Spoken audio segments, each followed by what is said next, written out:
Hello again. Welcome back. Where we reading time with Ken, where we read different books every day. Of course, uh, hopefully you're enjoying these videos. So don't forget to give us a like below and share them with your friends and family. So every week we read one book, and if you've been following along, these are the if you were a pronoun. These are great for junior high kids to learn, and maybe in elementary if they started reading, to learn how to use these different grammar tenses. So today, if you are a pronoun, you can see on the back here, if you are a pronoun, you could be he, she, or them. You could be everyone. Yeah, there's a lot of different choices, and here's how we shorten pronoun, P-R-O-N. Okay, let's see. So let's get started.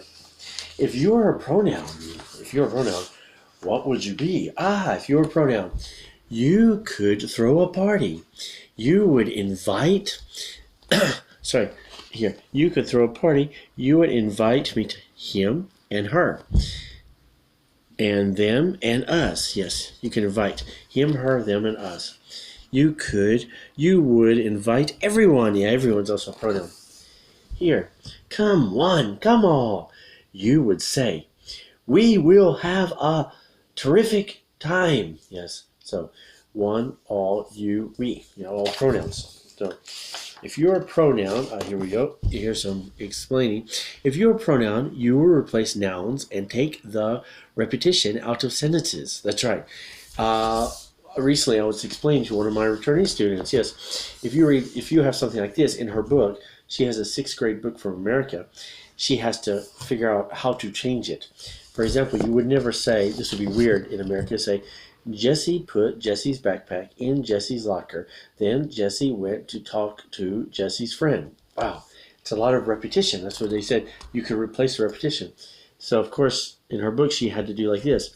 Jesse put her backpack. So you don't say Jesse's. Her backpack in her locker. Then she went to talk to her friends. Yes, it's very difficult. Especially in Japan, where pronouns are not as common.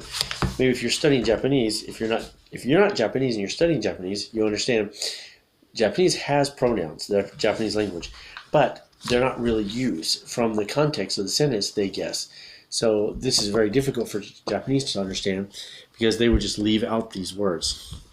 So let's see. If you were a pronoun, you could take the place of more than one person or thing. That's right. For example, Carol, Bruce, and I earned a pizza party. Earned a pizza party for the entire class. Yeah, pizza party. When we work really well in America, we get a pizza party for students and also for coworkers. When I used to be a hotel manager and my employees did really well, I'd be, okay, I'll pay for the pizza, like out of my pocket, not the hotel's money, but my money. So pizza party when you work really well.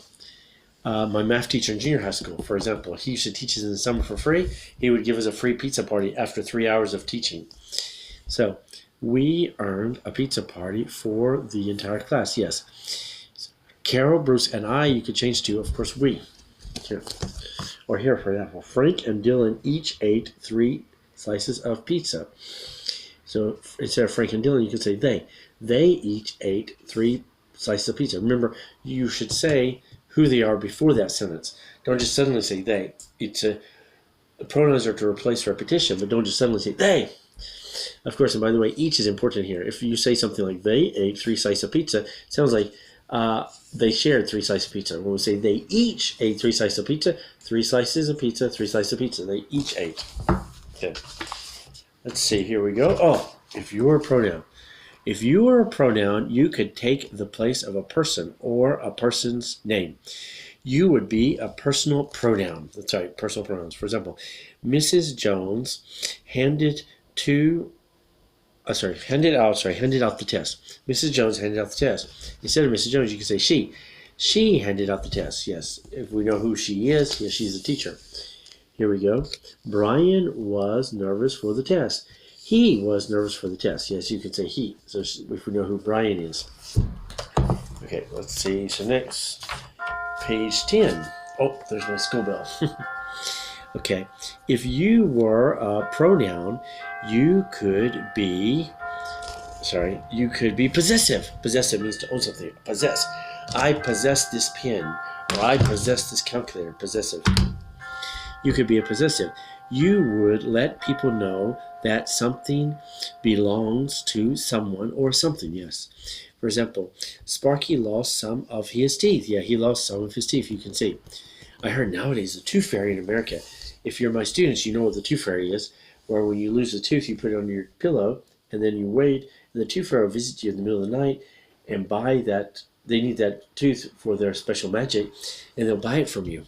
When I was a kid, it was like maybe $1 or 50 cents. Now I heard it's $6.13, or if Japanese money, 1,000 yen almost per tooth. So it's a great investment for kids now. They can make money on their teeth if they lose their teeth. Their teeth. Of course, teeth is plural. Our playground equipment needs to be cleaned. Yes, look how dirty it is. It needs to be cleaned. It's ours. It's our equipment. If you were a pronoun, you could tell about people and things without being specific. You would be an indefinite pronoun. You would be an indefinite pronoun. So without being specific, everyone, get ready to march. Everyone. So it's everybody, everyone. And of course here, did I forget something? I can't remember what I forgot. Did I forget something? What did I forget? And over here, I don't want to trip over anything. Again, anything. Trip over. So while you're marching in the marching band, fall over something. I don't want to trip over anything. So anything. So it can be anything. It could be a calculator or a book or a pen, for example. Yes. Let's see. Something. Something lost some. Somebody. Say something. Somebody lost some sheet music. Yeah, this is sheet music. Somebody. I don't know whose they are, whose paper this is, but somebody lost it. Here we go. At the bottom. Other common indefinite pronouns include, of course, someone, all, anyone, no one, any, everyone, none, several, some, both, neither, nobody, nothing, and many. Yeah, so be careful when you these use, for example, when you use negative ones like neither or nobody. Be careful for nobody can't speak Japanese. Nobody can't, no and not.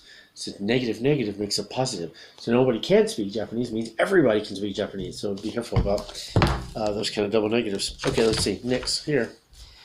If you are a pronoun, you could you could ask questions. You would be an interrogative pronoun. Yes, interrogative means to be able to ask questions. For example, what? What is a pronoun here? What replaces many things. So what is in here? What is in here? Okay, here, who? Who replaces, of course, a person. Who understands this stuff? Yeah, who understands this stuff? Please help me. Please teach me. Which? Which is the right one? Yeah, which is the right one? He's trying to figure out. And here, whom and whose are, of course, other interrogative pronouns. Interrogative means, of course, to ask questions. Let's see. If you were a pronoun, you could point something out without naming it. You would be a demonstrative pronoun. Demonstrative, to demonstrate something. This, that, these, to demonstrate. You'll see the examples here. Please give me those. Those. There's more than one. Those. I'll take these. These. Of course, these means near. So this calculator is near me. I should say, let's do pins because these and those. These. There's two of them. These, and they're near me. If they're far from me, those. They're near you now. So now you can say these, those. But for me, these, those. Yeah, near and far, and more than one. Of course, here, this is, of course, for one thing, this or that. For example, this isn't it. This isn't it. This isn't it. Yes. Okay, this isn't a calculator. That isn't a calculator if it's far from me. Okay, let's see. Next, page 18. Remember to purchase these if you can. So if you want to do them at home many times, picture word books. They're great to use. Okay, let's see, page 18. If you were a pronoun, you could be like a mirror. You could reflect the subject. Sorry, you could reflect the subject of the sentence. Yes, subject of the sentence. Back to itself. The subject tells whom or what.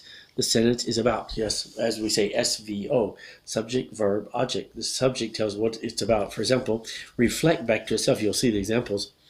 I can, sorry, here, fix. He's going to fix this. I can fix it myself. Myself. So I can fix it myself. So it's reflecting back. Here we go. This one. They will get themselves into a lot of trouble if they eat their textbooks. Yes, they, themselves, there. It's all reflecting back to here. So 1, 2, 3. They will get themselves into a lot of trouble if they eat their textbooks. Yeah, it's dangerous. Sorry, they're troublesome for the teacher.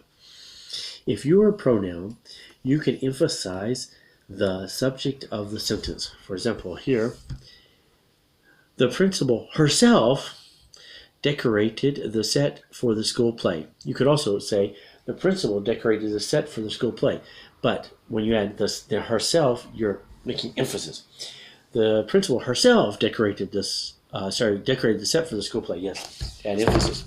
Okay, now one more page, I think. So hopefully here, you would always be working hard as a stand-in if you were a pronoun. Yeah, stand-in's a good example. Actors have stand-in. So a stand-in is somebody who stands in for the lights and the sound. So a pronoun is a stand-in for other things. Okay, hopefully you're getting that if you were a pronoun. Next week we're going to do if you were an adverb. So please come back next week for this one. And hopefully you're studying these at home. Remember, you have to watch these at least 7 times to recognize them. And they say, Google says, between 23 and 27 times to remember it. So please watch every night before you go to bed. Thanks again for watching. Please subscribe here. Don't forget to watch these other channels up here. So other popular reading channels, reading videos we have, and other popular videos on our channel. Thanks again for watching, and see you in tomorrow's video. See you.